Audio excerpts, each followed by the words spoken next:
Okay, welcome to Get Prime.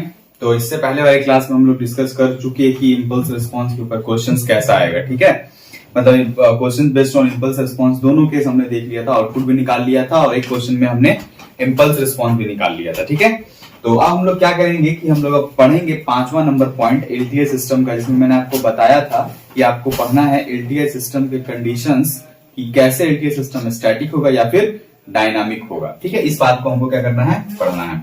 तो क्या होता है, देखो मैंने आपको 4 पॉइंट पढ़ा दिया। मतलब पहला क्या था, transfer function model of LTI system, second is impulse response model of LTI system, third one is question on transfer function, fourth one is question on impulse response, जहां पे 2 केसेस हमने डिस्कस किए, आउटपुट फाइंड करना भी with the help of impulse response, and third one and the second case is to find the impulse response from the given output of LTI system.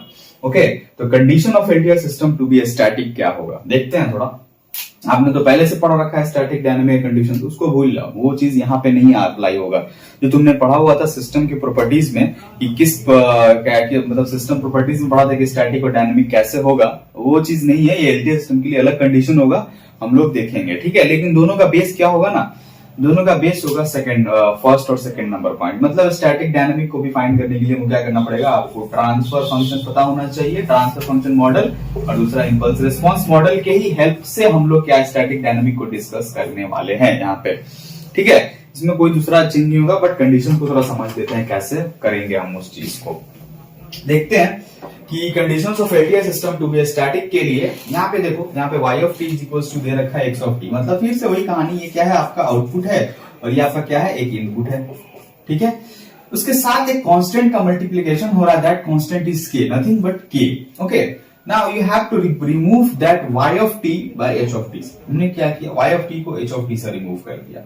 तो अगर y of T को h of T करोगे आप, क्योंकि आपको पता है कि एलटीआई सिस्टम का आउटपुट ही क्या होता है, इंपल्स रिस्पांस होता है। इससे पहले वाले क्लास में मैंने ये बताया है, काफी अच्छा डिस्कशन भी किया इसके ऊपर। तो यहाँ पे जो y ऑफ टी होता है वही क्या होता है, h ऑफ टी होता है। तो जब y of T h of T हो जाएगा तो x ऑफ टी तो x ऑफ टी रहेगा नहीं, वो क्या हो जाएगा, x ऑफ टी एक सिग्नल था, पार्टिकुलर सिग्नल, इसका कोई नाम नहीं था। बट जब आप y ऑफ टी को h ऑफ टी करोगे तो x ऑफ टी क्या हो जाएगा, डेल्टा ऑफ टी हो जाएगा। आपको पता ही है h ऑफ टी मतलब इंपल्स रिस्पांस, तो x ऑफ टी मतलब इंपल्स सिग्नल। ये रिलेशन को दिमाग में चलाते रहो, ये बैक में चलते रहना चाहिए जब तक आप एलटीआई सिस्टम को रिवाइज कर रहे हो या पढ़ रहे हो। अगर आप आउटपुट अगर इंपल्स रिस्पांस कंसीडर करते हो तो इनपुट आपको क्या करना पड़ेगा, इंपल्स सिग्नल मानना पड़ेगा। इसमें कोई फर्क नहीं, इसमें कोई मतलब प्रॉब्लम ही नहीं है।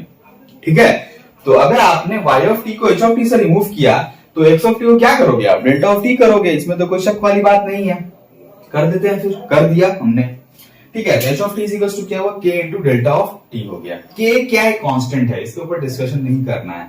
मतलब स्टैटिक होने के लिए अगर कोई भी ये हो गया, पहले एक मिनट ना, h of T is equal to k delta of T हो गया। उसके बाद ये कंडीशन हुआ आपका इंपल्स रिस्पांस का। इंपल्स रिस्पांस यहाँ पे दिख रहा है h ऑफ टी, लेकिन हमको एक लैपलास में भी कंडीशन लाना है, मतलब ट्रांसफर फंक्शन में भी कंडीशन एक लाना है हमको, किसका, स्टैटिक का।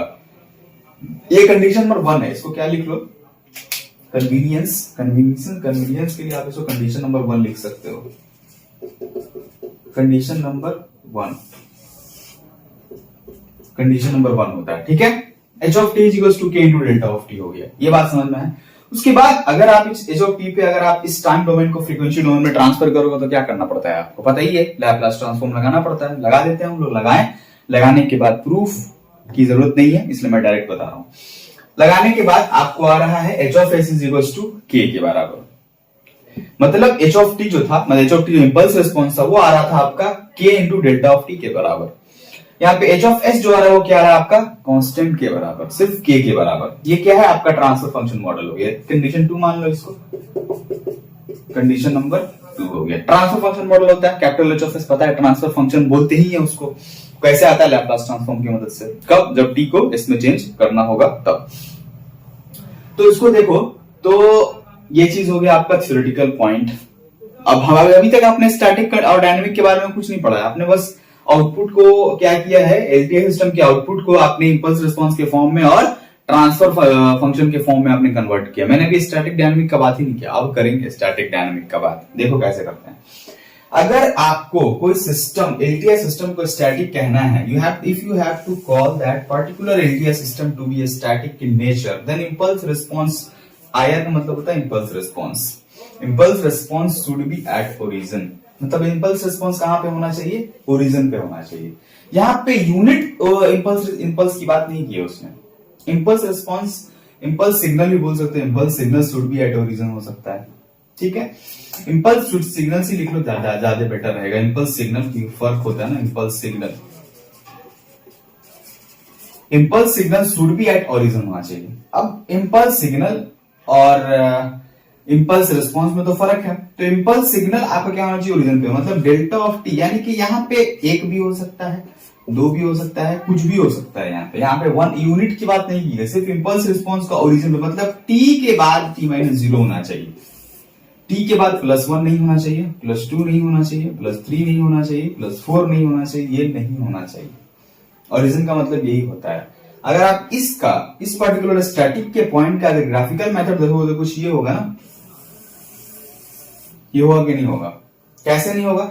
आप देखो, इंपल्स का नोटेशन क्या होता है? Starting from zero moves toward infinity होता है। जीरो से स्टार्ट हुआ और कहां गया? इंफिनिटी की तरफ, ये पता है आपको। जीरो से स्टार्ट हुआ, इंफिनिटी की तरफ गया, तो ये क्या हुआ? आपका एच ऑफ टी हुआ, ये टी हुआ। अगर इस तरह का कोई ग्राफ बनता है, इस तरह का इंपल्स रिस्पॉन्स आता है किसी भी एलटीआई सिस्टम का, तो आप क्या कहोगे? वो एलटीआई सिस्टम, एलटीआई तो है बट स्टैटिक भी है, मतलब उसमें एक और कैरेक्टरिस्टिक्स जुड़ गया। कौन सा कैरेक्टरिस्टिक्स? सिस्टम का एक और कैरेक्टरिस्टिक्स जुड़ा। कौन सा कैरेक्टरिस्टिक्स जुड़ा? उसमें स्टैटिक नेचर वाला कैरेक्टरिस्टिक्स जुड़ा, ठीक है। इस बात को ध्यान रखिएगा। और अगर आपको किसी एलटीआई सिस्टम को स्टैटिक कहना है तो ये इंपल्स रिस्पॉन्स के अकॉर्डिंगली हुआ। इसको अगर आपको ट्रांसफर फंक्शन के अकॉर्डिंगली कहना है तो आपको कहना होगा कि उसका ट्रांसफर फंक्शन क्या होना चाहिए? कांस्टेंट होना चाहिए। मतलब ट्रांसफर फंक्शन शुड बी, यानी कि एच ऑफ एस जो होना चाहिए ना, वो कांस्टेंट होना चाहिए। जो मैंने यहाँ पे लिखा हुआ, यहाँ पे लिख लो अगर आपको समझना है तो। H of S, capital H of S must be equals to क्या होना चाहिए? आपका कांस्टेंट होना चाहिए for any LTI system to be static. Impulse response कहां होना चाहिए? स्टैटिक के लिए इंपल्स सिग्नल कहां होना चाहिए? लाई करना चाहिए ओरिजिन के ऊपर। और ट्रांसफर फंक्शन क्या होना चाहिए? कांस्टेंट होना चाहिए एलटीआई सिस्टम का स्टैटिक होने के लिए। ये हो गया थियोरेटिकल बात। ये इतना करने से समझ में तो आएगा नहीं, ये से कोई पूछेगा भी नहीं। पूछेगा क्या? क्वेश्चंस, तो क्वेश्चन करके देख लेते हैं। Check the static dynamic nature of LTI system को चेक करना है। देखिए यहाँ पे आपको एक ये क्या दे रखा है? एच ऑफ टी दे रखा है। एच ऑफ टी का मतलब क्या होता है? Impulse response. तो हम लोग के कंडीशन नंबर 1 के अकॉर्डिंगली जाएंगे। तो H of T is equal to 2 delta of T plus 1। अब 2 से तो कोई फर्क नहीं पड़ता है, क्योंकि डेल्टा के आगे कुछ भी हो सकता है। यूनिट की तो बात की नहीं है कंडीशन में, यूनिट हो भी सकता है, यूनिट नहीं भी हो सकता है, उसकी बात तो की नहीं की है, ठीक है। तो हम लोग बात कर रहे थे कि एच ऑफ टी दे रखा है, H of T is equal to 2 delta of T plus 1 है, ठीक है। तो 2 है यहाँ पे, तो अगर एच ऑफ टी है मतलब इंपल्स रिस्पॉन्स है, तो इंपल्स रिस्पॉन्स है तो किस कंडीशन को लगाएंगे? हम लोग देखेंगे स्टैटिक इंपल्स रिस्पॉन्स वाला कंडीशन, जहां पे क्या रहा था कि आपका इंपल्स सिग्नल ओरिजिन पे होना चाहिए, ठीक है। उस कंडीशन को देखेंगे। यूनिट की बात नहीं की गई है, तो आप यहाँ पे 2 रहे, 3 रहे, कुछ भी रहे, उससे फर्क तो नहीं पड़ता है, कांस्टेंट होना चाहिए। इनफाइनाइट टर्म भी नहीं होना चाहिए, पॉजिटिव नेगेटिव से भी फर्क नहीं पड़ता है, इस बात को ध्यान रखिएगा। तो 2 डेल्टा से तो कोई फर्क नहीं है। अब देखिए टी के साथ क्या है? +1 है। टी +1 का मतलब क्या है? इंपल्स यहाँ पे है, राइट। +1 का मतलब क्या होता है? Left shifting, right shifting. Shifting हो गया इसके अंदर, प्लस और माइनस रहे तो क्या होगा? शिफ्टिंग हो गया। मतलब यहाँ पे होना क्या चाहिए था? यहाँ पे एक्चुअल में +1 की जगह -0 होना चाहिए था। कंडीशन के अकॉर्डिंग अगर 2 डेल्टा ऑफ टी -0 रहता, यानी कि 2 डेल्टा ऑफ सिर्फ टी रहता, तो ये क्या होता है? स्टैटिक हो जाता है। बट ये स्टैटिक नहीं होगा, क्योंकि ये क्या है? ओरिजिन के ऊपर नहीं है। तो एच ऑफ टी जो इंपल्स रिस्पॉन्स है एलटीआई सिस्टम का, वो एलटीआई सिस्टम में स्टैटिक नहीं है, क्या है? बल्कि डायनामिक है। इस चीज को लिख लीजिए, क्या समझ लीजिए, ठीक है। डायनामिक इन नेचर है। दूसरा क्वेश्चन तरफ देखते हैं। देखिए फिर वो एग्जांपल आ गया, इसको सिंप्लीफाई करने के बाद -2 डेल्टा ऑफ टी। ये देखिए -2 से कोई फर्क नहीं पड़ता है, डेल्टा से कोई फर्क नहीं पड़ता है, फर्क पड़ता है टी के बाद वाले चीज से। तो टी के बाद क्या है? टी -0 है, तो ये क्या हुआ? -2 डेल्टा ऑफ टी हो गया। तो ये एच ऑफ टी क्या हो जाएगा? मतलब एच ऑफ टी क्या है? इंपल्स रिस्पॉन्स है एलटीआई सिस्टम का। वो एलटीआई सिस्टम क्या है? आपका स्टैटिक इन नेचर है, ठीक है। यहां तक भी कोई परेशानी होनी चाहिए, बहुत ही सिंपल है। बस ये देखना है इंपल्स रिस्पॉन्स को और कह देना है। मतलब कि क्या है? अगर कॉन्सेप्ट आपने पढ़ा हुआ है तो आप देख के बता सकते हो कि ये क्या चीज है, ठीक है। अब यहां पे देख लेते हैं, कोई दिक्कत नहीं है। H of T is equals to e to the power T UT है, e to the power T UT है। अब देखिए ये क्या होगा? इंपल्स रिस्पॉन्स है। ये क्या है? e to the power T. इससे भी कोई फर्क नहीं पड़ता है। ये e to the power T क्या है? k है, कुछ कोई दिक्कत नहीं। लेकिन साथ में क्या है? u ऑफ टी है। क्या है? u of T. होना क्या चाहिए था आपका? डेल्टा ऑफ टी होना चाहिए, तो ये क्या होगा, डायनामिक है।